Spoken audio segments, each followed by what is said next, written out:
ETF index mutual funds నేర్చుకుని stock మార్కెట్లో రాణించాలనుకుంటున్నారా? వెంటనే ఈ నెంబర్కి కాల్ చేయండి.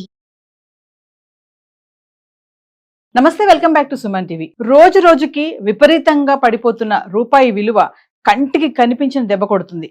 మరి రూపాయి విలువ బలహీన పడుతున్న కొద్దీ దిగుమతి అయ్యే సరుకుల ధరలు భారీగా పెరుగుతుండగా ఎగుమతి అయ్యే సరుకులు చౌకగా మారుతున్నాయి. అసలు ఏం జరుగుతుంది? మరి దీనిపైన మరింత సమాచారం అందించడానికి మనకు అందుబాటులో ఉన్నారు ఎక్స్ మేజర్ ఓబ్రాయ్ గారు. Over to sir. అందరికీ జై హింద్. చాలామంది నేను కమెంట్స్ చూస్తున్నాను. ఆ కమెంట్స్లో ఏం రాస్తున్నారంటే, సార్ మన ఇండియన్ రూపీ డాలర్కి కంపారిజన్లో చాలా పడిపోతుంది కదా, మన ఇండియన్ ఎకానమీ ఫెయిల్ అవుతుందా, లేదా మన ఇండియన్ ఎకానమీ మంచిగా పర్ఫామ్ చేయట్లేదా, అసలు దీని వెనుక కారణం ఏంటి ఎక్స్ప్లెయిన్ చేయండి అని చెప్పి మెసేజెస్ పెట్టారు. సో వాళ్ళ కోసం, మనందరి కోసము నేను ఈరోజు ఈ వీడియోలో అసలు నిజంగానే మన ఎకానమీ ఫెయిల్ అవుతుందా, లేదా దీనికి ఇంకేమైనా కారణం ఉందా, అసలు ఏంటి ఇదంతా, దీని వెనుక కాన్సెప్ట్ ఏంటి, అసలు ఇదంతా క్యాల్కులేషన్ ఎలా జరుగుతుందో దీని వెనుక సైన్స్ అంతా ఎక్స్ప్లెయిన్ చేస్తాను. కొంచెం జాగ్రత్తగా వినండి. ఫస్ట్ ఆఫ్ ఆల్ ఏంటి అంటే, ఒక కరెన్సీ, మనము ఫారిన్ ఎక్స్చేంజ్ అనే పదం మీరు వినే ఉంటారు. ఒక పదము ఫారిన్ ఎక్స్చేంజ్ అనే ఒక పదము మీరందరూ వినే ఉంటారు. ఈ ఫారిన్ ఎక్స్చేంజ్ అంటే ఏంటి అంటే, ఫర్ ఎగ్జాంపుల్ $1 ఈరోజు 90 రూపాయలు ఉంది అనుకుందాం. సో మనకి ఇండియా వాళ్ళు ఎప్పుడైనా బయటికి వెళ్ళాలి అంటే డాలర్స్ తీసుకొని వెళ్తారు సాధారణంగా. సో $1 కొనాలి అంటే ఈరోజు మనం ఇవ్వాల్సింది 90 రూపాయలు. దీన్ని ఫారిన్ ఎక్స్చేంజ్ అంటారు. అంటే ఏదైనా 2 కరెన్సీస్ వాటి మధ్యలో ట్రేడ్ జరిగితే ఒక కరెన్సీ ఇవ్వడానికి ఎంత మన కరెన్సీ ఇవ్వాలో దాన్ని ఫారిన్ ఎక్స్చేంజ్ అంటారు. ఇప్పుడు $1 90 రూపాయలు ఉంది అనుకుందాం. తర్వాత రేపు $1 = 85 రూపీస్ అయింది అనుకుందాం. ఈ సిచ్యువేషన్ని ఏమంటామంటే, దీన్ని ఇండియన్ రూపీ అప్రిసియేషన్ అన్నట్టుగా అంటాం. అంటే ఇండియన్ రూపీ అప్రిసియేటెడ్ వీజవిస్ డాలర్ అని అంటాం. అంటే డాలర్కి విరుద్ధంగా, డాలర్కి ఎదురుగా ఇండియన్ రూపీ 5 రూపీస్ పెరిగింది పర్ఫార్మెన్స్ అని. ఒక్కొక్కసారి $1 ఎల్లుండి, ఇది ఈరోజు టుడే అనుకుందాము, ఇది టుమారో అనుకుందాము, ఇది డే ఆఫ్టర్ టుమారో అనుకుందాం. ఈ డే ఆఫ్టర్ టుమారో ఇంకేదైనా సంఘటన జరిగి ఇండియన్ $1 అమెరికన్ $1 = 95 ఇండియన్ రూపీస్ అయ్యింది అనుకుందాం. ఇప్పుడు దీన్ని ఏమంటారు? కరెన్సీ డెప్రిషియేటెడ్ వీజవిస్ డాలర్ అని అంటాం. ఇక్కడ అప్రిషియేటెడ్, ఇక్కడ డెప్రిషియేటెడ్ అంటాం. అంటే ఇండియన్ రూపీ విలువ డాలర్తో పోల్చుకుంటే తగ్గిపోయింది అని అంటాం. మీరు అనొచ్చు, అదేంటి సార్ అమౌంట్ పెరిగిపోతే తగ్గిపోయింది అంటున్నారంటే, అమౌంట్ పెరిగింది కానీ ఇప్పుడు $1 కొనుక్కోవడానికి 95 రూపాయలు ఇవ్వాలి. అదే నిన్నైతే డాలర్ కొనుక్కోవడానికి 85 ఇవ్వాలి. అదే ఈరోజు అయితే $1 కొనుక్కోవడానికి 90 రూపాయలు ఇవ్వాలి. కానీ ఇప్పుడు ఇది డిసైడ్ చేసేది ఎవరు అని మీరు అడగచ్చు.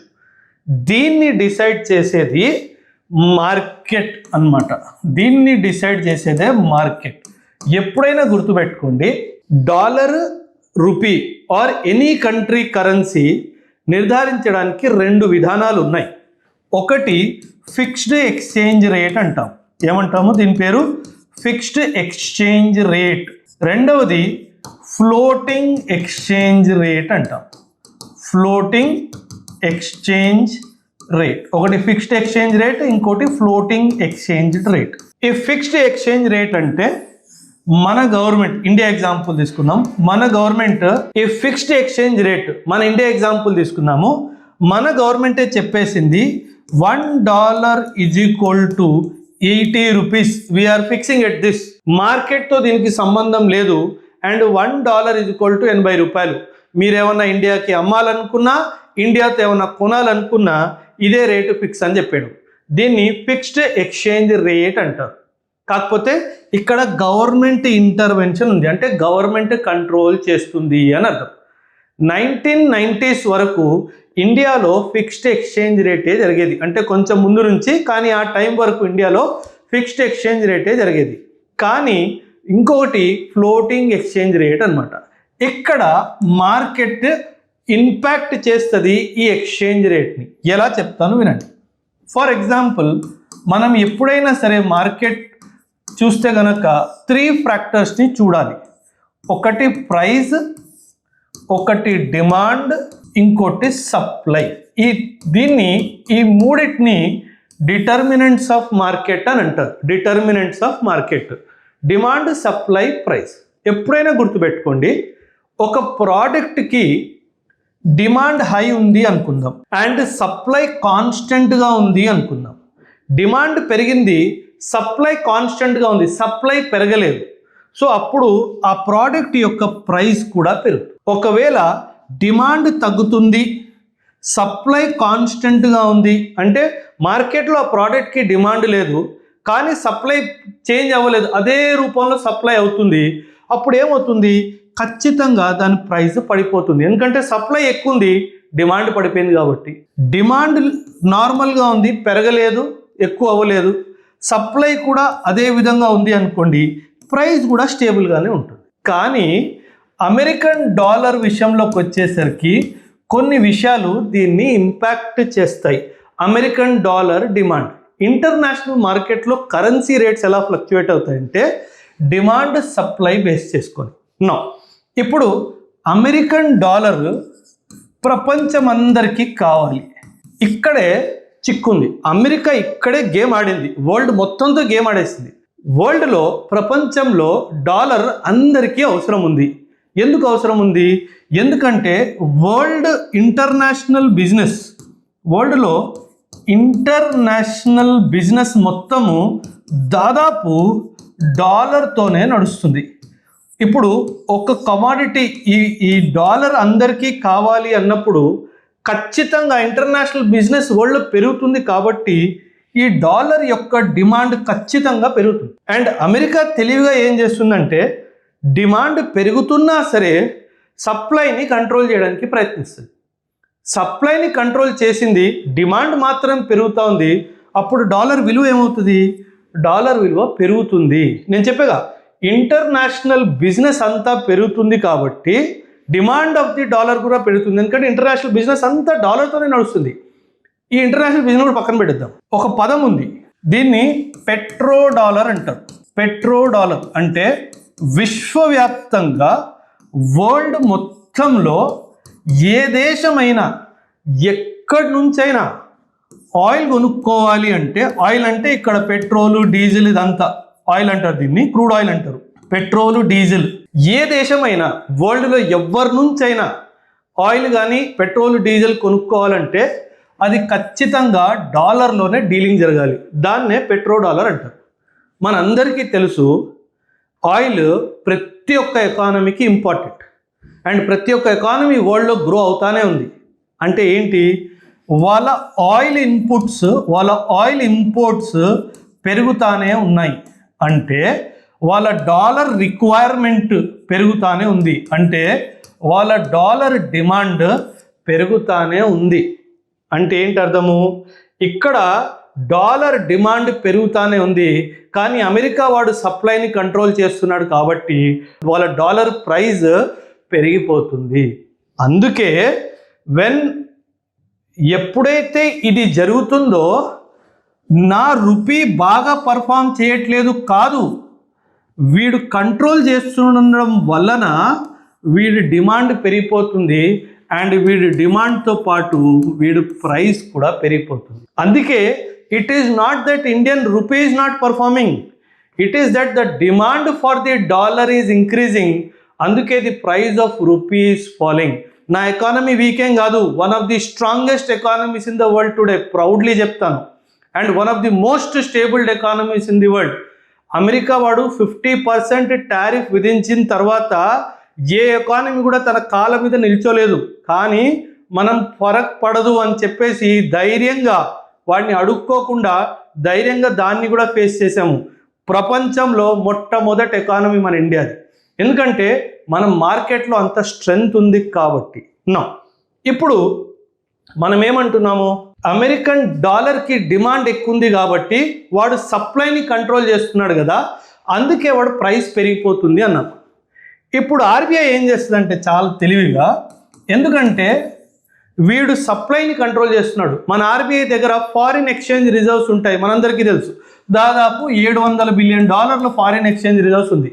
అప్పుడు ఆర్బీఐ ఏం చేస్తుంది, ఆ రిజర్వ్స్ నుంచి కొన్ని డాలర్లు తీసి ఇంటర్నేషనల్ మార్కెట్లో డంప్ చేస్తుంది. ఈ ప్రాసెస్ని మార్కెట్ ఇంటర్వెన్షన్ అంటారు. ఈ ప్రాసెస్ని ఏమంటారు, మార్కెట్ ఇంటర్వెన్షన్. సో ఇప్పుడు ఏమవుతుంది, సప్లై పెరుగుతుంది. ఎవరు సప్లై, డాలర్ సప్లై పెరుగుతుంది. ఎందుకంటే ఆర్బీఐ ఏం చేసింది, తన దగ్గర ఉన్న డాలర్స్ని తీసుకెళ్ళి ఇంటర్నేషనల్ మార్కెట్లో డంప్ చేస్తుంది. ఇప్పుడు సప్లై పెరిగింది, డిమాండ్ కూడా పెరిగింది, దానికి తగ్గట్టుగా సప్లై కూడా పెరిగితే అప్పుడు ప్రైస్ ఏమవుతుంది, ప్రైస్ ఈక్విలిబ్రియంకి చేరుకుంటుంది. సో దీన్ని ఆర్బీఐ చేసే పనిని మార్కెట్ ఇంటర్వెన్షన్ అంటారు. సో మీరు న్యూస్లో వింటారు, RBI dumped $17 billion in the market, RBI dumped $10 billion in the market. అదంతా దేనికి, మార్కెట్ ఇంటర్వెన్షన్ చేస్తారు. దేనికి, ప్రైస్ని ఈక్విలిబ్రియం చేయడానికి. సో ఖచ్చితంగా డాలర్ విలువ పెరిగింది అంటే, నా ప్రైస్కి విరుద్ధంగా డాలర్ విలువ పెరిగింది అంటే నా కరెన్సీ బాగా చేయట్లేదని కాదు, వీళ్ళు కావాలని చెప్పి దీన్ని ఆర్టిఫిషియల్ ఇన్ఫ్లేషన్ అంటారు. ఇన్ఫ్లేషన్ కాదు, ఆర్టిఫిషియల్ ఇన్ఫ్లేటింగ్ అని అంటారు దీన్ని. సో వీళ్ళు కావాలని ఆర్టిఫిషియల్గా దీన్ని ఇన్ఫ్లేట్ చేస్తారు.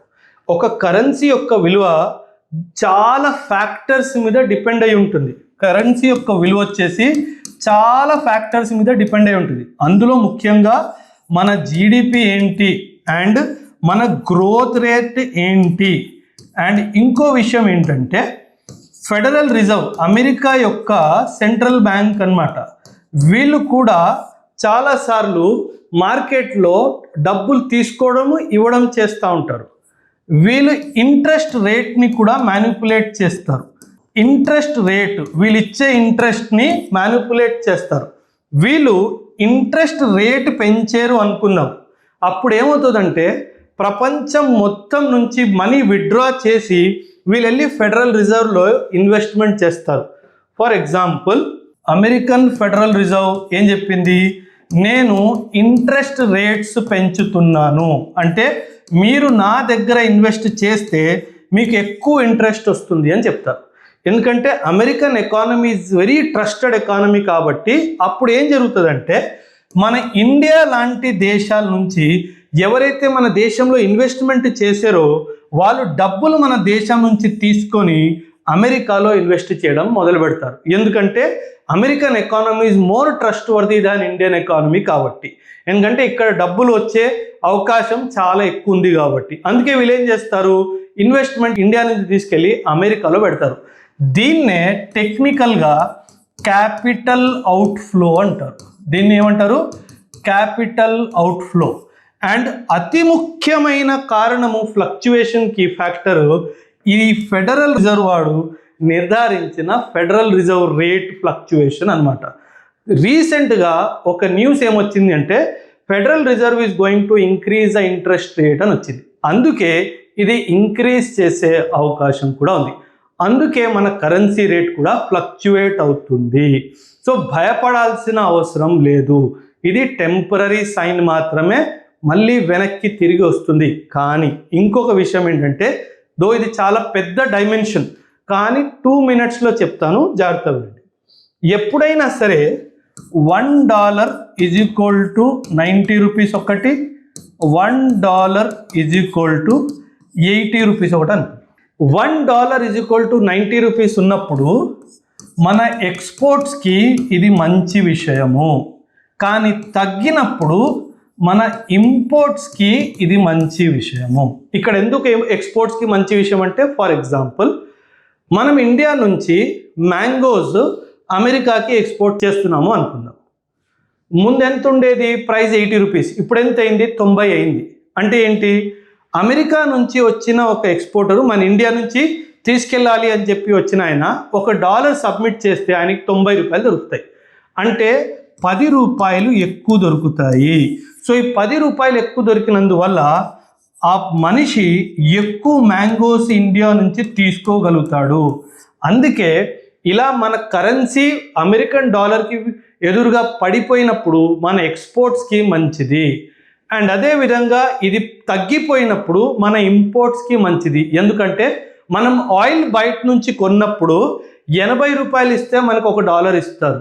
అది పడిపోయింది అనుకోండి, అప్పుడు మనం 90 రూపాయలు ఇవ్వాల్సి వస్తుంది. అందుకే కరెన్సీ విలువ తగ్గినప్పుడు, అంటే ఇన్ కంపారిజన్ టు డాలర్ తగ్గినప్పుడు ఇంపోర్ట్స్కి మంచిది, అండ్ అది పెరిగినప్పుడు మన ఎక్స్పోర్ట్స్కి మంచిది. మన దేశము మేజర్లీ ఇంపోర్ట్ డిపెండెంట్ ఎకానమీ కాబట్టి ఇది పెరిగినప్పుడల్లా అపోజిషన్ ఏమంటది, మన ఎకానమీ బాగా చేయట్లేదు అంటది. కానీ అది మన ఎకానమీ బాగా చేయకపోవడం కాదు, ఇదంతా మార్కెట్ ఫ్లక్చుయేషన్స్లో ఉన్న కరెక్షన్స్ అన్నమాట. ఇదండి న్యూస్. ఇండియన్ రూపీ ఎందుకు డాలర్కి ఎదురుగా పడిపోతుంది అన్నదానికి కారణం. Thank you. ఈ వీడియో మీకు ఎలా అనిపించింది? మీకు ఎడ్యుకేటివ్గా అనిపించిందా? ఇంకేదైనా విషయంలో మీరు ఏమన్నా వీడియో చేయాలి అనుకుంటే ఖచ్చితంగా కమెంట్స్లో తెలియచేయండి. థ్యాంక్ యూ అండ్ జై.